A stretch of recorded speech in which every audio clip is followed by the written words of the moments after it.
जब पिटते हैं और जब तुम्हारे जूते पड़ते हैं तो भड़क के आते हैं कि हम दलित हैं, हम दलित हैं, हम दलित हैं। वैसे सारी परंपरा अपने घर में वही घुसा रखी है।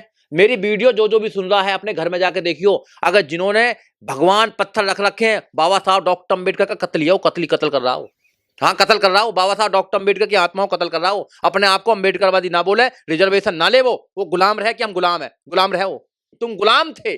बाबा साहब डॉक्टर अम्बेडकर ने तुम्हारी गुलामी को काट कर ऐसी समतल व्यवस्था करने का काम किया कि तुम पढ़ भी सकते हो, लड़ भी सकते हो, फौज में भी जा सकते हो, सब कुछ बन सकते हो, व्यापार कर सकते हो, इस देश में मिनिस्टर बन सकते हो, सीएम बन सकते हो, चीफ मिनिस्टर ऑफ इंडिया बन सकते हो, चीफ मिनिस्टर बन सकते हो और चीफ जस्टिस ऑफ इंडिया बन सकते हो, सब कुछ बन सकते हो तुम।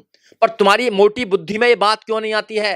अरे क्यों सारी शादी करेंगे, सब में वही भगवान, घर में भगवान, मंदिर में भगवान, सब में करवा रखे हैं। तुम गुलाम बनोगे, गुलाम, क्योंकि तुम्हारे अंदर गुलामी का खून है। जिन लोगों ने गुलामी का खून निकाल दिया, जो अम्बेडकरवादी बन गए, वो अपने मान सम्मान से जिंदगी जी रहे हैं और मान सम्मान से उनके बच्चे भी जिंदगी जिएंगे। हम अम्बेडकरवादी हैं, हम लड़ते रहेंगे आखिर तक ऐसी व्यवस्था से, हम लड़ते रहेंगे ऐसे अंधविश्वास से जो लोगों को गुलाम बनाने का काम करते हैं। और अम्बेडकरवादी हमेशा लड़ते रहते हैं, न डरते हैं। ऐसे जो लोग हैं वो धोखेबाज लोग हैं। वो रिजर्वेशन के नाम पर तो अपने बच्चों को आगे कर देते हैं और जब लड़ाई होती है समाज में तो वो अपने बच्चों को पीछे रख लेते हैं। धोखा तो देने वाले लोग हैं। तो ऐसे लोगों को अब इलाज करना है। आज भी लोग तुम्हारे घर पर खाना नहीं खाते, आज भी तुम्हारे हाथ का पानी नहीं पीते, तुम्हारा बच्चा मटका छू देता है, राजस्थान की बात बता रहा हूं, बच्चे को मार दिया जाता है। राजस्थान में मूछ रखा ली जाती है तो मार दिया जाता है, बारात नहीं निकलने दी जाती है। आज भी तो आजकल भी तुम्हारी बहन बेटियों के साथ रेप कर रहे हैं, मंदिर के नाम पर, धर्म के नाम पर, उसके नाम पर। तुम्हारी बुद्धि मोटी बुद्धि है इनकी। ये एहसान फरामोश लोग हैं, ये जूते के यार हैं, इन पे जूता पड़ना चाहिए। ये जूते के यार हैं। बाबा साहब डॉक्टर अम्बेडकर ने अपने बच्चों की कुर्बानी दी इनके लिए और इनकी मोटी खोपड़ी में घुस रही बात नहीं घुस रही है। हम जैसे लोग चीख चीख कर इनको समझा रहे हैं कि ये मोटी खोपड़ी के लोगों, अनपढ़ लोगों, बुद्धू लोगों, कायर लोगों, जिस व्यवस्था ने तुम्हें 2500 साल तक गुलाम बनाया, उस व्यवस्था को अपने घर में क्यों घुसा रहे हो तुम? इनकी इस मोटी सी बात समझ में ना आ रही इनकी, बताइए। तो इनसे ज्यादा कायर कौन होगा? ये कायर लोग हैं, जब भी तो गुलाम रहे इतने साल तक। दिल्ली के दलित तो दिवाली मना रहे हैं, चाहे कल्याणपुरी हो, त्रिलोकपुरी हो, भंडारे लगा रहे हैं, पूर्ण घरों पर झंडे लगा रखे हैं सभी जगह पर। इनका दिवाला निकलेगा ना, अब निकलेगा दिवाला, इनका दिवाला निकलेगा बिल्कुल, और इनका दिवाला निकलना चाहिए। इन हरामखोरों का दिवाला निकलना चाहिए। ये मक्कार लोग हैं, ये तुम्हें जानते नहीं हो, ये अपने घर में आग लगाते हैं, दूसरे घर को तैयार करते हैं ये लोग। बाबा साहब डॉक्टर अम्बेडकर ने इतनी मेहनत की, बाबा साहब डॉक्टर अम्बेडकर ने अपने बच्चों की कुर्बानी दी, बानवा काशीराम साहब ने अपनी कुर्बानी दी, बहन जी ने पूरा जीवन लगा दिया, मगर इनकी मोटी बुद्धि में समझ में नहीं आती है। ये दूसरों को कमाते हैं, ये दूसरों के लिए वावा करते हैं, दूसरों के त्योहारों में अपने त्योहार मनाने का काम करते हैं। अरे तुम्हारी एक व्यवस्था है, तुमको आजादी किसने दी? किसने दी आजादी तुमको? लेकिन राजस्थान में दलितों का पैसा नहीं लिया रामलला के जो भक्तों ने, कह दिया कि हम इनका पैसा नहीं लेंगे राम मंदिर में। उसके बावजूद जो एससी लोग हैं, ओबीसी हैं, एसटी हैं, वो तो झंडा लिए घूम रहे हैं रामलला का, वो तो भंडारे लगा रहे हैं, कीर्तन कर रहे हैं राम के। आखिर ये एससी एसटी चाहते क्या, जिनका पैसा ही नहीं लिया जा रहा मंदिर में? ये एससी एसटी गुलाम होना चाह रहे हैं और कहाँ चल रहे हैं? इन पे जूते लगे हैं सुबह सुबह, ये चाह रहे हैं। और क्या, ये तो है, बाबा साहब डॉक्टर अम्बेडकर ने कोट पैंट टाई का अधिकार दे दिया इनको, IAS PCS doctor engineer professor जज वकील बनाने का इनको अधिकार दे दिया, इनको सीएम पीएम सब बनने का अधिकार दे दिया। अब ये जूते चाह रहे हैं और क्या चाह रहे हैं ये बताइए? इन पे जूते लगने चाहिए सुबह सुबह, जितने भी लोग हैं जूते लगने लगेंगे, चिंता मत करो भैया, जूते लगे हैं, अभी तो लग रहे हैं ना। धर्म की चाशनी पी लो, जूते को तैयार हो जाओ, तुम पे जूते का काम कर लो, जूते लगेंगे। पैसा से क्या दिक्कत है दलितों के? वो तो मंदिर में लग सकता है, वो तो अछूत नहीं है पैसा, तो वो तो सबके हाथों में जाता है। किसी भी मंदिर में पैसे की जरूरत क्या है? कोई जरूरत नहीं है मंदिर में। मंदिर में बैठे हुए जो मठाधीश है उनको पैसे की जरूरत है। वो पैसे लेते हैं, अपने बच्चों की एजुकेशन पे लगाते हैं, विदेश भेजते हैं, एलएलएम करवाते हैं, वहां से डॉक्टर बनवा के आते हैं और यहाँ पे आके प्रशासन में काम करते हैं। वो पैसा लूट कर तुम्हारा अपने आप को अमीर बना रहे हैं और तुम वहां पत्थर की मूर्ति से मांगते हो कि मुझे अमीर बना दो। ना वो तुम्हें अमीर बना रही, ना तुम्हें गरीब बना रही। जो पत्थर अपने आप को इधर से उधर नहीं हिला सकता, वो तुम्हें क्या करेगा? वहां एक व्यवस्था है, धर्म का धंधा है, ये व्यापार है। ज्योतिबा फूले साहब कहते हैं, जैसे नाई का व्यापार है बाल काटना, उसका धर्म नहीं है वो। उसका कुम्हार का व्यापार है बर्तन बनाना, उसका धर्म नहीं है। वैसे ब्राह्मणों का कर्म है, ये ब्राह्मणों का धंधा है, पूजा पाठ कराना, धर्म नहीं है। तो वो तो अपने धंधे को बढ़ा रहे हैं आगे, और तुम लोग हो पागल, तुम लोग क्या उसके पीछे पड़ रहे हो? अरे क्या करोगे? तुम्हारे अगर बाबा साहब डॉक्टर अम्बेडकर संविधान में तुम्हारे रास्ते नहीं खोलते, अगर तुम्हें पढ़ने का अधिकार नहीं होता, तो तुम ऐसी हालत में होते कि तुमसे बदबू आया करती थी। और अगर सरकार आई, अगर हमारे जैसे लोगों की सरकार आई, तो इन लोगों को चुन चुन के इनसे हिसाब लिया जाएगा कि तुमने सबसे ज्यादा नुकसान, ब्राह्मण तो नुकसान कर रहा है, वो तो अपनी परंपरा को आगे बढ़ाने का काम कर रहा है भाई, वो तो अपनी परंपरा को आगे बढ़ाने का काम कर रहा है, मगर तुम भी उसकी परंपरा को आगे बढ़ाने का काम करो। तुम क्या कर रहे हो?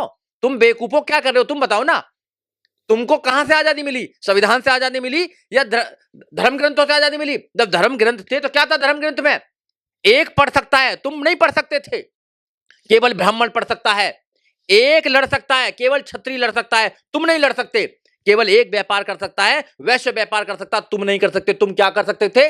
तुम गुलामी कर सकते थे, गुलामी, केवल गुलामी। सम्राट जी, हमारे देश में राम मंदिर में प्राण प्रतिष्ठा हो गई है। मोदी जी ने बड़ा काम किया है, देश में चारों तरफ राम नाम की गूंज है और देश में आज दिवाली मनाई जा रही है। आप क्या सोचते हैं इस बारे में?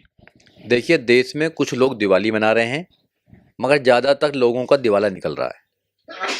जिन लोगों की दिवाली है वो राजनीति में सफल है, व्यापार में सफल है, शिक्षा में सफल है, उनके बच्चे हर जगह मौज ले रहे हैं। ये गरीब लोगों को बेवकूफ़ बना रहे हैं, उनका दिवाला निकाल दिया गया है पूरा। गरीब लोग परेशान हैं। मोदी जी खुद कहते हैं कि मोदी जी की गारंटी है 80 करोड़ लोगों को 5 किलो अनाज देने का काम करते हैं। जब देश की 80 करोड़ लोगों को 5 किलो अनाज देने का काम सरकार कर रही है, तो आप देख लीजिए कि 80 करोड़ लोग देश में गरीबी रेखा से नीचे हैं, वो 5 किलो अनाज के लिए लाइनों में लगे रहते हैं। तो देश के लोगों का दिवाला निकाल गया है, अपनी दिवाली मना रहे हैं। ये पत्थर में प्राण डालने की जो प्रक्रिया है, ये केवल धार्मिक नहीं है, ये राजनीतिक है। इससे राजनीतिक फायदा लिया जा रहा है। 2024 के चुनावों की पटकथा लिखी जा रही है। लोग समझ नहीं रहे हैं। बीजेपी अपना प्रचार कर रही है, सरकारी पैसा लगाकर 2200 करोड़ रुपए खर्च करके पूरे देश में एक ऐसा माहौल बनाया जा रहा है कि राम जी को कहीं से लेकर आ रहे हैं, हवाई जहाज से लेकर आ रहे हैं। अमेरिका चले गए थे, इंग्लैंड चले गए थे, श्रीलंका चले गए थे, कहाँ चले गए थे? अरे अयोध्या में तो राम पहले ही सही था भाई, अयोध्या में तो राम पहले से ही था। लाए कहां से हैं ये बताइए ना। पर मंदिर देश में राम के पहले ही हैं। इस देश में करोड़ों मंदिर पहले से ही हैं, हर घर में मंदिर है। ये करना क्या चाहते हैं? ये अपने 9 साल की जो विफलता है, जो वादे किए थे देश की जनता से, उनको छुपाना चाहते हैं धर्म की आड़ में, राम की आड़ में। मगर लोग इनसे पूछेंगे कि मोदी जी, जो आपने वादे किए थे कि हर साल 2 करोड़ रोजगार देंगे, तो 9 साल में 18 करोड़ रोजगार कहां है? मोदी जी से पूछेंगे कि 15-15 लाख रुपए का वादा किया था, कहां है 15-15 लाख रुपया? मोदी जी से पूछेंगे कि आपने कहा था कि बुलेट ट्रेन चलेंगी, 100 स्मार्ट सिटी बनेंगी, शाइनिंग इंडिया होगा, ये होगा, फलाना होगा, कहां है वो सब लोग? और मोदी जी ने कहा है कि बेटी बढ़ाओ और बेटी बचाओ, बेटी पढ़ाओ, तो यहां तो बेटी परेशान है।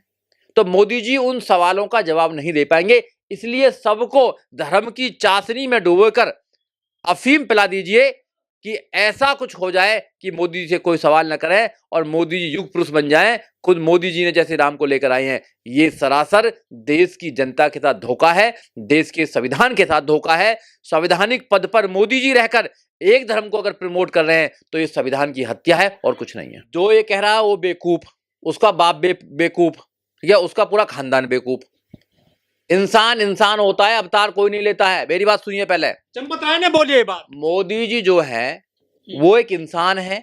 उनकी माँ अभी एक्सपायर हुई है, पिताजी पहले एक्सपायर होते, चाय बेचते थे मोदी जी, खुद कहते हैं। ज्यादा पढ़े लिखे नहीं थे मोदी जी, ये खुद कहते हैं। गरीबी में अभाव में उनका जीवन कटा, ये खुद कहते हैं। भैया अगर विष्णु के अवतार होते तो मोदी जी तो पहले से ही राजा होते। अरे देश का संविधान कौन चंपक राय मारो गोली दूसरों को, इनको कौन कौन है ये? आप मेरी बात सुनिए, अगर देश का संविधान नहीं होता तो मोदी जी देश के प्रधानमंत्री नहीं बन पाते।